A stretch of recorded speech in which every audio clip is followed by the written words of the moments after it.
Voilà, eh bien nous voulons présenter ce culte au Seigneur. En effet, Seigneur, nous te remercions d'être là ce matin, quelques-uns de tes enfants, en te remerciant pour ce privilège de pouvoir être réunis en ton saint nom, en toute liberté, Seigneur, dans la paix et aussi dans la joie du Seigneur. Seigneur, nous voulons te demander ta grâce sur nos frères et sœurs qui n'ont pu se joindre à nous ce matin. Et nous te prions aussi pour tous ceux qui, par le monde, sont interdits de se réunir pour diverses raisons, pour la guerre, pour la persécution ou pour d'autres raisons.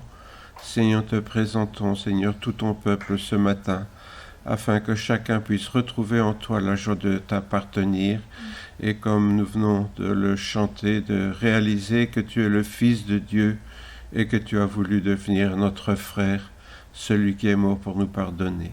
Merci Seigneur pour ta grâce manifestée en Jésus notre Seigneur. Amen. Tu seras pour moi unique au monde. Voilà donc le thème que nous allons développer pendant 3 dimanches. Tu seras pour moi unique au monde. Alors, cette phrase, elle vient d'une histoire que beaucoup connaissent bien, qui a été raconté par Antoine de Saint-Exupéry. Ça n'a rien à voir avec Saint-Antoine, c'est son nom, parce qu'il est de la noblesse, cet homme-là, malgré la modestie de sa vie. En fait, c'était un reporter, un journaliste, donc un écrivain, et surtout, il est connu comme aviateur, parce qu'il a été parmi les premiers aviateurs, et lors de la dernière guerre, lors d'un voyage, enfin une mission de reconnaissance au-dessus des lignes allemandes, il a été abattu dans la mer Méditerranée au-dessus, près de Marseille, en 1944.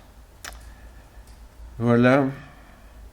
Et donc, il a écrit cette histoire pour enfants, mais quand on la lit, cette histoire pour enfants, on se rend compte que le message s'adresse beaucoup plus aux adultes qu'aux enfants. Derrière cette apparence enfantine, c'est un conte philosophique qu'il nous raconte.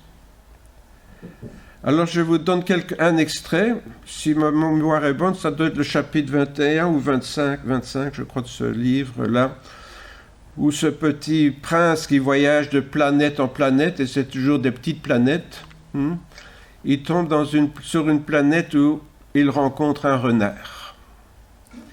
Et voici le dialogue entre le petit prince et ce renard. Il faut dire que c'est aussi un bon dessinateur, c'est Saint-Exupéry, puisque les dessins qu'il a faits sont de lui. Je cherche des amis, dit le petit prince. Qu'est-ce que signifie apprivoiser ? C'est une chose trop oubliée, dit le renard. Ça signifie créer des liens. Créer des liens ? Bien sûr, dit le renard. Tu n'es encore pour moi qu'un petit garçon tout semblable à 100 000 petits garçons. Et je n'ai pas besoin de toi. Et tu n'as pas besoin de moi non plus. Je ne suis pour toi qu'un renard semblable à 100 000 renards. Mais si tu m'apprivoises, nous aurons besoin l'un de l'autre. Tu seras pour moi unique au monde, et je serai pour toi unique au monde. Je commence à comprendre, dit le petit prince. Il y a une fleur, je crois qu'elle m'a apprivoisé. C'est possible, dit le renard, on voit toutes sortes de choses sur la terre. Oh, ce n'est pas sur la terre, dit le petit prince. Le renard parut intrigué. Sur une autre planète ? Oui. Voilà ce petit extrait que je voulais partager avec vous. Et vous voyez que cet échange de paroles entre le petit prince et le renard a une portée bien plus loin qu'une histoire pour enfants. Si nous faisons alliance, nous serons l'un pour l'autre uniques au monde. Or, dans nos Bibles, on a l'ancienne et la nouvelle alliance. Donc vous voyez bien sûr où je veux venir avec mes gros sabots ce matin. Venir à ce rapprochement qu'il y a entre cette notion d'alliance telle que le renard l'a définie très bien d'ailleurs, et celle que le Seigneur a voulu faire avec nous. Tu seras pour moi unique au monde, je serai pour toi unique au monde. Imaginez ce matin que c'est le Seigneur qui nous dit ça. Tu seras pour moi unique au monde. Mais, comme dit le renard, il y a 100 000 petits garçons et il y a 100 000 renards. Et il y a des millions de gens sur la terre. Comment est-ce que Dieu pourrait nous dire « Tu seras pour moi unique au monde et je serai pour toi unique au monde » Tout comme moi, vous avez sans doute très souvent entendu des gens affirmer « Personne n'est irremplaçable ». Autrement dit, personne n'est vraiment unique. Peut-être l'avez-vous pensé à propos de vous-même, parce que vous pensez que vous n'êtes pas important pour personne. On sait très bien qu'une fois mort, on est très vite oublié. Pas seulement par les étrangers, mais aussi parfois par notre propre famille. Et peut-être que parfois nous avons l'impression que, ben oui, voilà, je suis là, ben après quelqu'un d'autre prendra ma place et moi, je disparaîtrai dans l'oubli général. Mais est-ce que vous en êtes vraiment certains, ou certaines bien sûr pour nos sœurs? Car c'est tout le contraire de ce que le renard affirme au Petit Prince de Saint-Exupéry. Donc, inspiré de cette parabole philosophique, notre réflexion va se répartir, si vous le voulez bien, en 5 parties. Et aujourd'hui, nous verrons les 2 premières. C'est pour ça que nous ferons 3 cultes sur ce thème. Aujourd'hui, nous parlons d'avoir besoin l'un de l'autre et de faire alliance l'un avec l'autre. Dimanche prochain, nous parlerons de Dieu qui est unique pour moi. Nous avons vu que quand on fait alliance, on devient unique l'un pour l'autre. Et le dernier dimanche, nous verrons que je suis unique pour Dieu et que pour Dieu, je suis irremplaçable. Et c'est peut-être ça le plus extraordinaire, le plus difficile à croire, que pour Dieu, ben moi, toi, chacun d'entre nous, nous sommes irremplaçables. Mais chaque chose en son temps. Aujourd'hui, donc, nous allons prendre ce premier point, ou cette première partie, avoir besoin l'un de l'autre. Notez bien ce que dit le renard au Petit Prince, et ce n'est valable que pour ceux qui sont apprivoisés l'un l'autre, pour ceux qui ont créé des liens l'un avec l'autre. Or, précise-t-il, créer des liens l'un avec l'autre fait que l'on ne reste plus des inconnus l'un pour l'autre et que l'autre ne soit plus simplement dans un ensemble, un parmi des milliers. Parce qu'en fait, c'est ça, beaucoup de gens vivent en ville, mais ils ne sont jamais aussi seuls qu'au milieu de la foule d'une ville. Pourquoi? Ben parce que on n'est qu'un individu parmi d'autres. Qu'est-ce qu'on est? Au milieu de la foule. Or, prendre conscience qu'on n'est pas simplement pour Dieu une personne sur les milliards d'habitants maintenant qui habitent sur la terre, mais qu'on est unique, c'est quelque chose de difficile à réaliser. Créer des liens l'un avec l'autre suppose donc que l'autre devienne unique à nos yeux, et même que l'autre accepte d'avoir besoin l'un de l'autre. C'est l'un, pas loin, l'un de l'autre. Devenir unique aux yeux de quelqu'un. C'est parfois ce qu'on dit quand on est fiancé. Pour toi, pour moi, il n'y a que toi qui existe au monde. Oui, c'est des paroles que l'on dit, ça ne dure pas toujours longtemps, malheureusement. Être unique aux yeux de quelqu'un. Et alors avoir besoin de cet autre. Ça, c'est quelque chose que on entend dire aussi, je ne peux pas vivre sans toi. Mais quand je dis je ne peux pas vivre sans toi, c'est à moi que je songe. Par contre, ce que je voudrais, c'est que j'ai vraiment réalisé que j'ai besoin de toi, que toi tu as besoin de moi. Tous les croyants, donc je dirais même des gens qui ne sont pas croyants, mais pardon, qui sont un peu lucides, ont conscience de leurs limites. C'est une preuve de sagesse, je crois, de prendre conscience de nos limites et accepter l'idée qu'on a besoin des autres, et particulièrement pour nous qui sommes croyants, qu'on a besoin de Dieu. D'ailleurs, souvent dans nos prières, c'est pour ça que nous venons prier, c'est parce qu'on a besoin de lui. Sinon, on ne prie pas souvent. Hein. C'est quand on a besoin de lui qu'on vient près de Dieu. Mais Dieu a-t-il besoin de nous? Ah. Moi, j'ai besoin de Dieu, mais Dieu a-t-il besoin de nous? C'est une question qui peut paraître presque blasphématoire. Dire, je suis tellement important que Dieu ne peut pas se passer de moi. En fait, ce n'est pas ça, bien sûr. Mais pourtant, il semble bien, quand on lit la Bible, que Dieu a besoin de moi, de toi, de chacune d'entre nous. Non pas parce que Dieu est comme nous. Nous, quand on dit « j'ai besoin de Dieu », c'est parce que nous sommes limités par nos moyens, parce qu'on a atteint la limite de ce que nous pouvons faire. Alors, on crie au Seigneur « Ah, viens à mon aide, parce que moi, je ne sais pas aller plus loin. » C'est pas dans ce sens-là que Dieu a besoin de nous. Il n'a pas besoin de nous pour exister. Mais il se fait que Dieu a volontairement limité sa personne par son amour pour nous.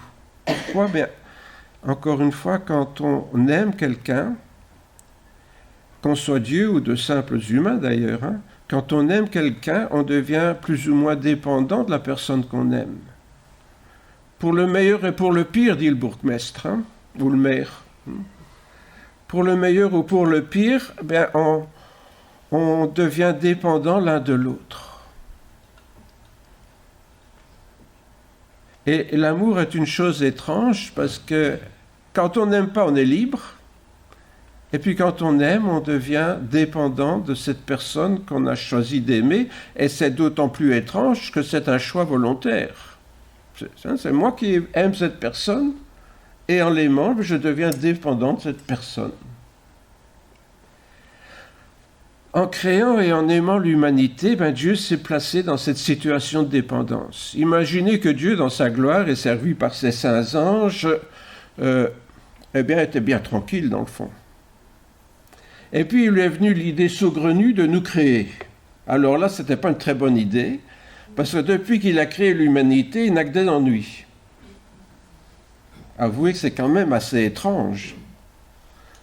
Un Dieu qui n'avait pas du tout besoin de nous, qui était bien peinard dans son ciel, tout d'un coup crée des humains qui sont des gens insupportables, qui ne font que se disputer. Imaginez vos gamins dans leur pire moment, l'humanité est pire que ça. D'ailleurs, on le voit pour le moment. Donc Dieu s'est imposé une dépendance dont il n'avait pas besoin. Et bien sûr, une dépendance qu'il n'aurait pas connue s'il ne nous avait pas créés. Est-ce que vous ne trouvez pas ça vraiment extraordinaire?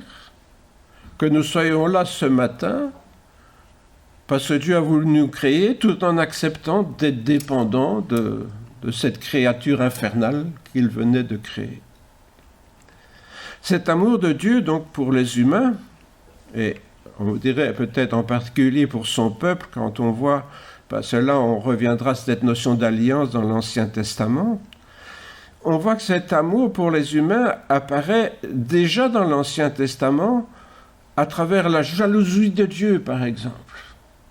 Parce que quand on aime quelqu'un, c'est assez étrange, on devient facilement jaloux. Or, Dieu, lorsqu'il donne ses commandements à son peuple d'Israël, dit « Tu ne te prosterneras pas devant un autre Dieu, car l'Éternel porte le nom de jaloux. » Il est un Dieu jaloux. Et plus loin, en parlant des Israélites, ils ont excité ma jalousie par ce qui n'est point Dieu, et ils m'ont irrité par leurs vaines idoles.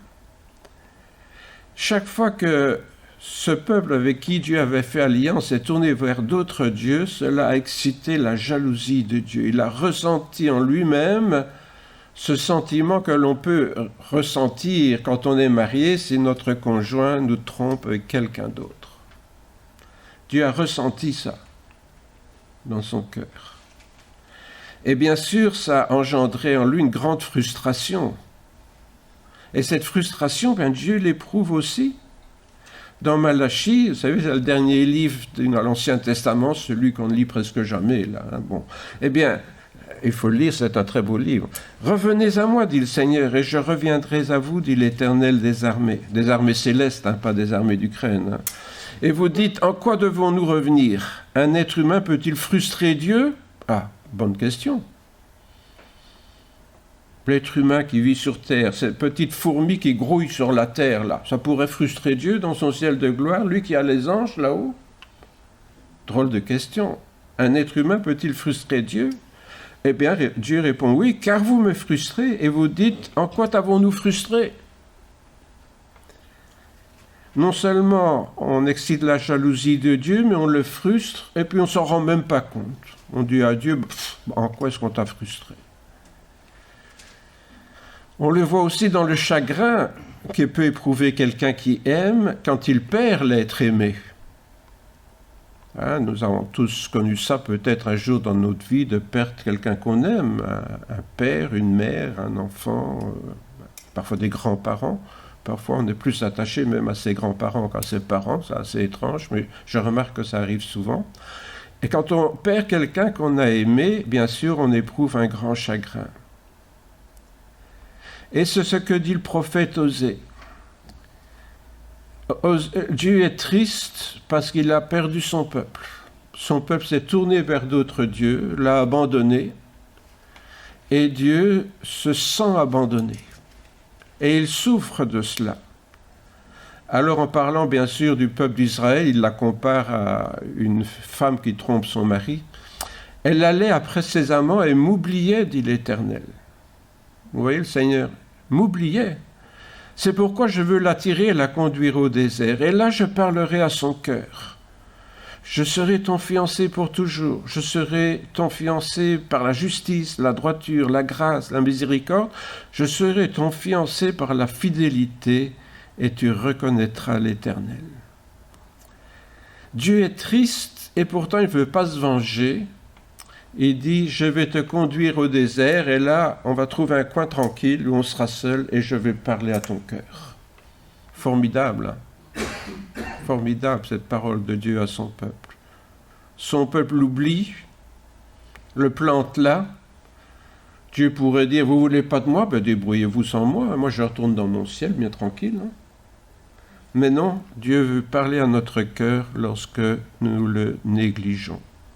À ce propos, donc, tous les chrétiens connaissent bien sûr le moyen que Dieu a trouvé pour se réconcilier avec l'humanité adultère qui avait trompé son Dieu. C'est ce verset que tout le monde connaît par cœur. Hein. C'est ça que Dieu a fait. Il a tellement aimé le monde qu'il a donné son Fils unique, afin que quiconque croit en lui ne périsse pas, mais qu'il ait la vie éternelle. Au lieu de dire « débrouillez-vous », pardonnez-moi de le dire comme ça, mais vous pouvez crever dans votre coin, moi je m'en fiche. Dieu aurait pu très bien dire ça, dans son énervement. Eh bien non, il s'est fait homme pour nous permettre de venir avec lui et entrer dans la gloire céleste avec lui. Alors, peut-on imaginer souffrance plus grande que celle-là? Il faut que le Fils de l'homme souffre beaucoup et qu'il soit rejeté par cette génération, qu'il soit livré entre les mains des pécheurs, qu'il soit crucifié et qu'il ressuscite le troisième jour. Voilà donc ce que Dieu a fait pour nous récupérer. Et après ça, on ne pourra pas dire que Dieu ne tient pas à nous et qu'il a vraiment besoin de nous pour être heureux. Parce qu'il nous a créés pour cela, pour nous apporter le bonheur, mais un bonheur réciproque. Le Fils de Dieu lui-même donc s'est incarné dans le Fils de l'homme, Jésus-Christ, pour prendre sur lui la sanction que méritaient les fautes de l'humanité. Nous savons tous cela, mais nous ne réalisons peut-être pas à quel point Dieu nous aimait et avait besoin de nous, volontairement besoin de nous, pas nécessairement besoin de nous, mais volontairement besoin de nous. Or, même si Dieu s'est imposé lui-même cette contrainte, celle-ci montre bien le lien de dépendance que l'amour impose à ceux qui éprouvent cet amour. même à Dieu. Je répète ça. Cet amour de Dieu lui a imposé une contrainte. En créant l'homme, Dieu a perdu son indépendance. C'est fou ça. Vous avez déjà songé à ça. Dieu a perdu son indépendance et il est devenu dépendant de nous. Dieu qui dépend de l'humanité pour être vraiment heureux. Parce que c'est ça l'amour. Lorsqu'on aime quelqu'un, on devient dépendant et on ne supporte plus d'être séparé sans être malheureux. Voilà la contrainte de l'amour, même pour Dieu. C'est donc pas pour rien que les personnes cyniques, vous savez, parlent des liens du mariage en utilisant des expressions comme se mettre le fil à la patte, ou se passer la corde au cou. C'est des manières un peu ironiques de présenter le mariage, mais ça correspond à une réalité finalement, c'est qu'on accepte volontairement de vivre seulement pour soi, mais aussi de vivre pour quelqu'un d'autre. Et Dieu a volontairement accepté de ne plus vivre seulement pour lui-même, mais de le vivre pour nous et même de mourir pour nous sur la croix. Car entrer dans une relation d'amour, du moins un amour responsable, implique des obligations réciproques. Pourquoi est-ce que ces obligations sont réciproques ? Parce que tout simplement, ça n'appartient plus l'un à l'autre. Dans l'amour, on se donne à l'autre. Donc forcément, on perd une partie de sa liberté. On ne s'appartient plus vraiment, puisqu'on s'est donné à l'autre. Et l'autre s'est donné à nous. Idéalement, bien sûr. On essaye faiblement en tant qu'humain, et j'espère que c'est le cas pour ceux et celles d'entre nous qui sont mariés. Le Fils de l'homme est venu non pour servir, nous dit l'Évangile, mais pour servir et donner sa vie comme la rançon de plusieurs. Et il n'y a pas de plus grand amour que de donner sa vie pour ses amis. Quand on aime, on se donne. Vous savez, beaucoup de gens parlent d'amour aujourd'hui, mais ce n'est pas pour se donner, c'est pour prendre, pour recevoir. L'autre est là pour leur bonheur. D'ailleurs, il le dit, je ne peux pas être heureux sans toi, je ne peux pas être heureux sans toi. Que toi tu sois heureuse ou heureux, ça je m'en fiche, ce qui compte, je veux que toi tu me rendes heureuse. En fait, aujourd'hui, ce qu'on appelle l'amour, c'est de l'égoïsme. Avouez que c'est assez paradoxal. Appeler l'amour, c'est le contraire de l'amour. Ne songer qu'à soi. Et on présente ça dans les films, dans les romans, dans tout, comme l'expression suprême de la passion amoureuse. Mais la passion amoureuse, c'est quoi ? C'est vouloir posséder. C'est pas donner. Or, le Fils de l'homme est venu non pour être servi, mais pour servir et pour donner sa vie comme rançon. Et Jésus précise, il n'y a pas de plus grand amour que de donner sa vie pour ses amis. Or, les liens qui répondent aux besoins de l'autre se créent généralement au sein d'une alliance, qui très souvent est aussi une façon d'apprivoiser l'autre. On a entendu tout à l'heure dans cette histoire du petit prince que ce besoin l'un de l'autre est né dans des alliances, et ces alliances, c'est une forme d'apprivoisement de l'autre. On va donc parler de ce deuxième aspect, qui est l'alliance l'un avec l'autre. Ce que dit le renard donc à propos de ceux qui ont créé des liens concerne donc ceux qui ont fait alliance ensemble. En général, ce lien d'amour dont je viens de parler, il correspond à une alliance, une alliance que l'on fait à l'hôtel de ville ou à la mairie. Là, on fait une alliance. Et d'ailleurs, ce qu'on porte au doigt témoigne de cette alliance qu'on a fait. Vous allez me dire, il y a des gens qui font alliance sans porter une alliance, et il y en a qui portent une alliance sans jamais avoir fait alliance. Bon, ça c'est l'hypocrisie un peu des êtres humains. Mais disons, le fait qu'on ait appelé cet anneau alliance montre bien l'idée.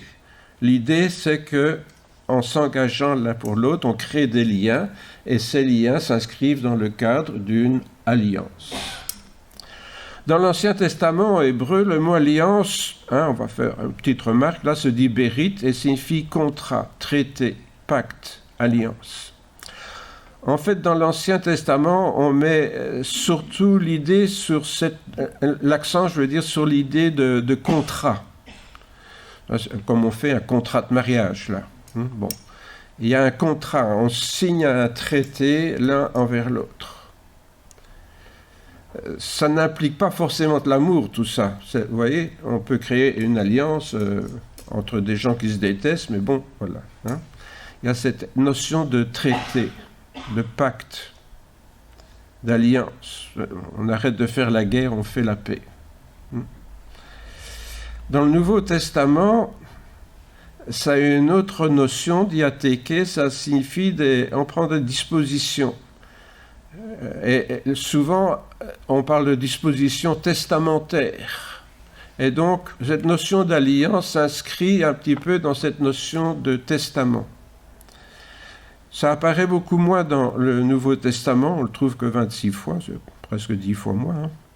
Cela explique facilement dans la mesure où la nouvelle alliance en Jésus attestée à la croix remplace donc toutes les alliances de l'Ancien Testament. Dans l'Ancien Testament, il y a plusieurs alliances qui ont été faites, souvent après des périodes difficiles. Hein. Tandis que dans la nouvelle alliance, il n'y a qu'une alliance, celle que Jésus a conclue sur la croix avec l'humanité, du moins avec les hommes qui l'acceptent comme leur sauveur.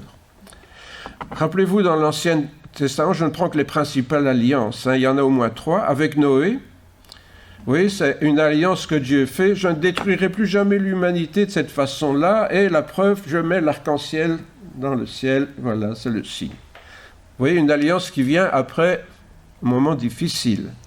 Il y a Abraham, hein, et sa postérité. Dieu fait alliance avec Abraham et sa postérité. Et là, c'est attesté par la circoncision, hein, qui est le signe de l'alliance entre Dieu et son peuple, qui sera Abraham et ses descendants. Et une troisième alliance, c'est celle de Moïse, celle la plus connue hein, dans l'Ancien Testament, l'alliance avec Moïse. Entre parenthèses, si vous lisez l'Épître aux Hébreux, vous verrez que l'Épître aux Hébreux nous renvoie à l'alliance avec Abraham. Mais enfin, ça, c'est une parenthèse. Donc, avec Moïse, là, c'est une alliance qui est attestée par les tables de la loi, hein, les 2 tables de pierre qui sont dans le coffre de l'alliance. Là, hein. Chaque fois on voit, vous remarquerez que Dieu fait alliance avec un homme et sa postérité ou son peuple.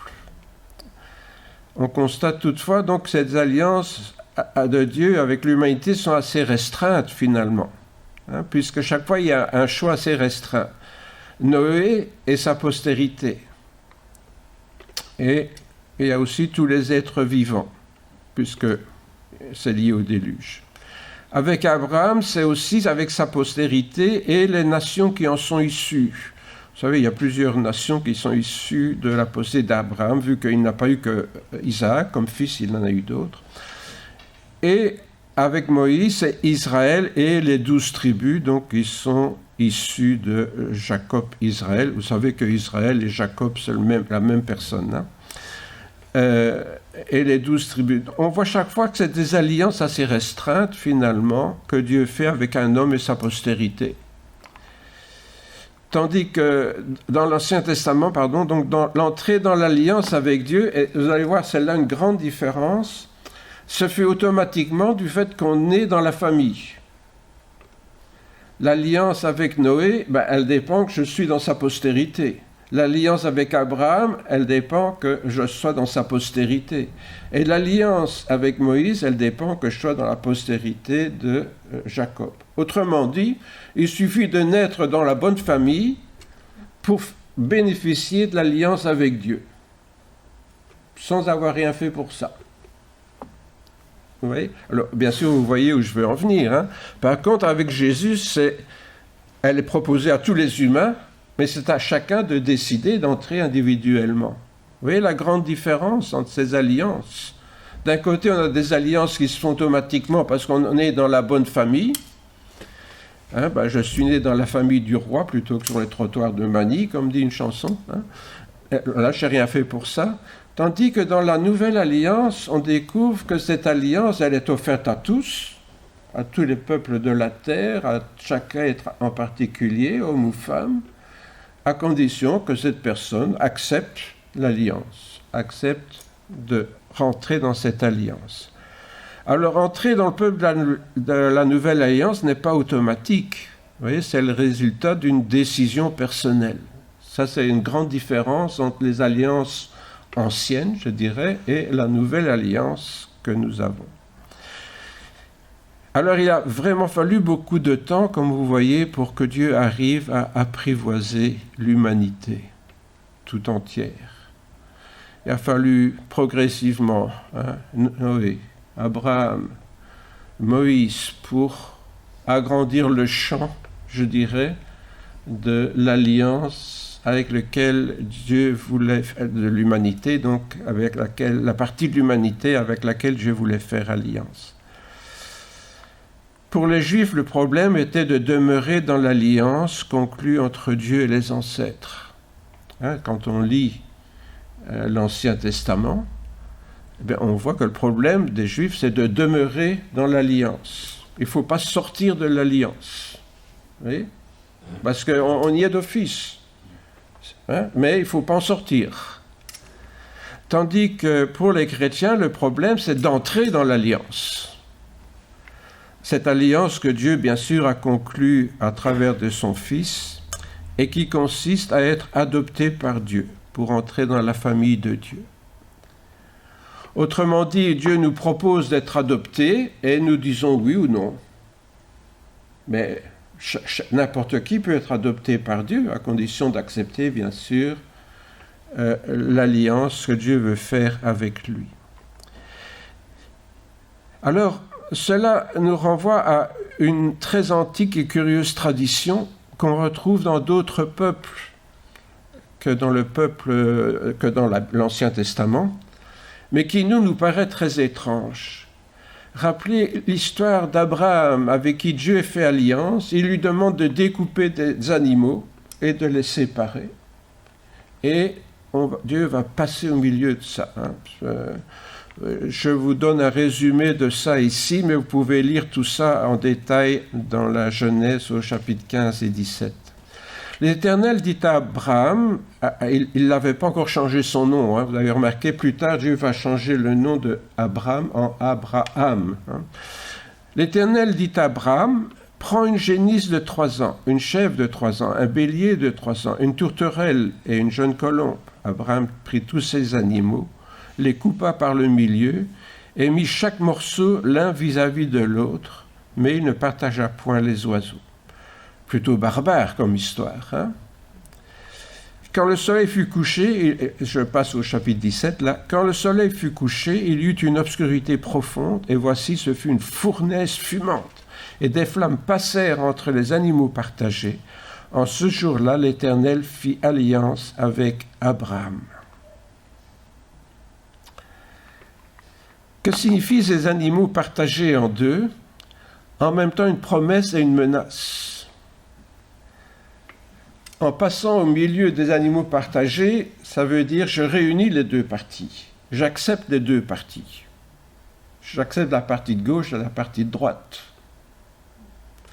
Mais en même temps, c'est une menace de ce qui risque de nous arriver, d'être partagé et d'être coupé en deux, d'être séparé, si on ne respecte pas l'alliance. Et vous voyez, ce type de coutume, on le retrouve dans d'autres peuples à l'époque. Nous, ça nous paraît, bien sûr, il ne faut pas oublier, on est 1800 ans avant Jésus-Christ, là. Les coutumes étaient encore... Enfin, vous allez me dire que ce qu'on fait aujourd'hui n'est pas toujours mieux, il suffit d'aller pas très loin de chez nous, du côté de l'Ukraine en ce moment. Mais et en Afrique et dans d'autres pays du monde, en Asie, etc., on voit un peu partout, l'Europe n'a pas le monopole de ce genre d'horreur. Mais on voit ici que cette coutume, au moins, avait du sens. Tandis qu'ici, il y a beaucoup de guerres, on se demande quel sens elles ont, sinon la gloire d'un homme. Mais là, ces coutumes, elles avaient du sens. Elles montraient que ces animaux partagés, je peux soit les rapprocher en faisant alliance, en passant au milieu, soit prendre conscience que je risque un jour, si je ne fais pas cette alliance, d'être coupé en deux, d'être séparé. Cette coutume étrange, donc est quelque peu barbare, remonte à la plus haute antiquité. Or, la crucifixion de Jésus nous renvoie directement aux modalités de l'alliance conclue entre Dieu et Abraham. Rappelez-vous, car je vous le déclare, il faut que se réalise en ma personne cette parole de l'Écriture. Il a été placé au nombre des malfaiteurs. En effet, ce qui me concerne va se réaliser. Et un peu plus loin, au chapitre 23 de Luc, lorsqu'ils arrivèrent à l'endroit appelé le crâne, les soldats clouèrent Jésus sur la croix. À cet endroit-là, et mirent aussi les deux malfaiteurs en croix, l'un à sa droite et l'autre à sa gauche. On ne songe pas forcément à faire le rapport entre l'histoire d'Abraham et Jésus sur la croix.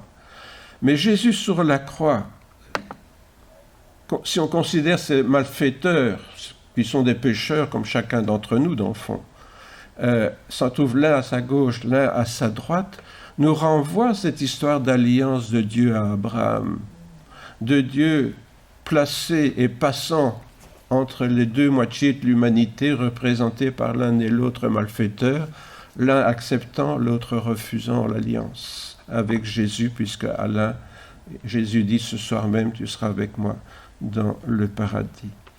Donc si on considère ces deux malfaiteurs comme l'image de l'humanité qui a rompu son alliance avec Dieu, je vous renvoie là bien sûr à l'histoire d'Adam et Ève, Jésus, en étant mis à mort entre eux, prend clairement sur lui la sanction qui devait sanctionner cette rupture d'alliance. D'où cette notion d'alliance de la croix. Alors on savait que le jeune bélier qui a pris la place d'Isaac, au moment où son père Abraham, vous savez, allait le sacrifier, est l'image de Jésus, l'agneau de Dieu, qui fut sacrifié à notre place. Et c'est vrai, c'est une belle image.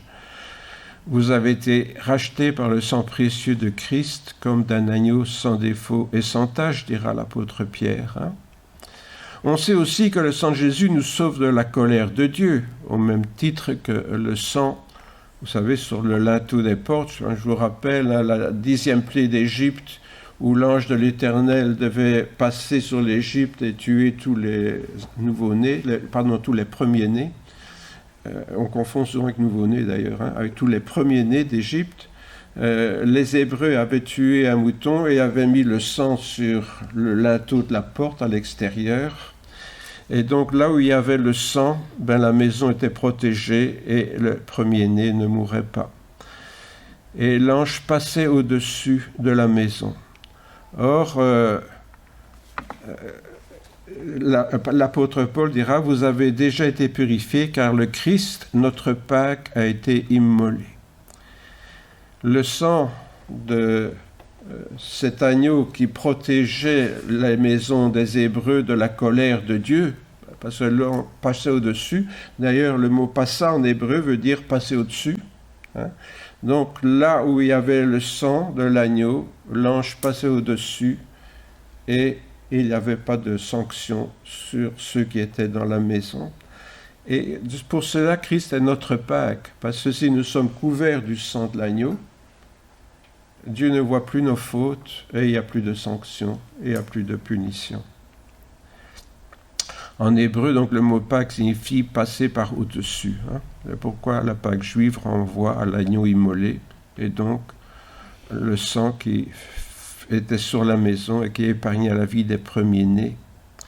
Mais le mot Pâque peut aussi signifier passer à travers, et ça nous renvoie encore à une autre image de partage, qui est cette fois-ci le partage de la mer des roseaux, non pas de la mer Rouge, de la mer des roseaux. Et donc, cette mer des roseaux s'est ouverte sous un vent violent, comme on sait, et l'eau a été séparée en deux, et les Hébreux sont passés au milieu. Vous voyez, encore, on retrouve cette image de l'alliance où le peuple passe entre deux moitiés qui sont séparées de cette façon-là. Moïse étendit sa main sur la mer, et l'Éternel refoula la mer toute la nuit par un puissant vent d'est. Il mit la mer à sec, et les eaux se fendirent. Les Israélites entrèrent au milieu de la mer à pied sec, et les eaux furent pour eux une muraille à leur droite et à leur gauche. Il est vrai que c'est la mer qui fut fendue en deux plutôt que les animaux, mais passer entre ces deux murailles d'eau menaçantes prenait vraiment l'allure d'une alliance de Dieu avec son peuple, puisque les chars égyptiens qui suivaient furent engloutis par l'eau qui est revenue quand le vent a cessé. Et il nous est dit même que les roues des chars s'en mêlaient dans les roseaux. C'est pour ça qu'ils ont été bloqués, là, les chars égyptiens. On a tous vu ces photos de ces chars égyptiens traînés de guerre, traînés par des chevaux, et qui étaient souvent des roues de bronze et qui se sont emmêlés dans les roseaux que les Hébreux venaient de passer. Donc ils avaient écrasé les roseaux et tout ça faisait, je dirais, un fatras là où les cavaliers égyptiens dans leurs chars se sont emmêlés et sont morts. En appelant donc Christ notre Pâque, on peut donc penser que c'est aussi l'alliance de Dieu avec son peuple que l'apôtre Paul avait à l'esprit pour la transposer aux chrétiens que nous sommes. Quand Jésus parle de sa mort comme le fondement d'une nouvelle alliance en son sang, il nous faut donc dépasser la seule symbolique de la substitution, Jésus qui meurt à notre place, pour entrer dans la notion d'alliance. C'est pour ça que je viens de parler de ces choses qui se séparent là. Je dis quand on songe à Isaac qui est épargné et à un agneau qui meurt à sa place, on songe à Jésus est mort à notre place. Vous voyez, c'est la substitution. Jésus est mort à notre place. Et c'est vrai, attention, c'est très important. Mais cela nous fait parfois oublier que ce sang est aussi le sang d'une alliance. Ce n'est pas seulement une substitution, Jésus à notre place, mais c'est une alliance que Dieu fait avec nous, où Dieu s'engage avec nous. Oui. Et ça, je pense que malgré les paroles de Jésus, honnêtement, il faut bien reconnaître quand nous participons à la scène, nous avons toujours en tête l'idée de la substitution. Oui, Jésus est mort à ma place, merci Jésus. Et vous avez raison, et nous avons raison de le faire. Mais nous oublions pourtant les paroles de Jésus, qui dit, en parlant de la scène, « Ceci est la nouvelle alliance en mon sang. » Et cela, bien sûr, est quelque chose que nous verrons la semaine prochaine, suite au prochain numéro. Voilà, on continuera sur ce thème de l'alliance. Tu seras pour moi unique au monde, je serai pour toi unique au monde. Prenez ces paroles ce matin, mes frères et mes sœurs, comme Dieu qui vous les adresse. C'est pas le renard qui dit ça au petit prince, c'est Dieu qui nous dit ça à chacune d'entre nous. Et pour nous, c'est pas seulement une promesse, mais j'espère une réalité. Tu es pour moi unique au monde, nous dit le Seigneur. Mais est-ce que nous pouvons dire à Jésus, oui, tu es pour moi unique au monde? Oui, on le dit, mais est-ce que vraiment nous le vivons? C'est ce que nous verrons bientôt. Je vous invite à prier quelques instants. En effet, Seigneur, nous réalisons la grandeur de ton amour. Pourquoi, Seigneur, tu nous as créés? C'est déjà quelque chose d'incompréhensible. Toi qui es tranquille dans le ciel, Seigneur, tu as créé cette humanité qui ne fait que te créer des soucis depuis les premiers humains jusqu'à aujourd'hui, Seigneur, ces milliards d'êtres humains qui bien souvent se détestent, se font concurrence, se font la guerre, se tuent, se font toutes sortes de misères, et qui, toi, Seigneur, cette humanité fait saigner ton cœur de créateur et aussi de père, parce que, Seigneur, pour ceux et celles qui t'ont accepté, ceux et celles qui sont entrés dans l'alliance, tu es devenu non seulement notre Dieu, mais aussi notre Père. Et Seigneur, te remercions parce que cette alliance, tu l'offres à tout être humain, à tous ceux, à toutes celles qui veulent y entrer librement. Nous ne sommes pas, Seigneur, dans le peuple de Dieu parce que nous avons eu la chance de naître du bon côté de la barrière, mais nous sommes entrés dans le peuple de Dieu librement, dans une relation d'amour, comme toi, tu as choisi d'être dépendant de nous, en décidant de nous créer, de nous aimer. Seigneur, nous avons accepté d'entrer dans cette relation d'amour avec toi et donc de créer des liens avec toi et de créer aussi une dépendance avec toi. Seigneur, te demandons de comprendre et d'assumer ces choses par ta grâce et par ton amour en Jésus-Christ. Amen.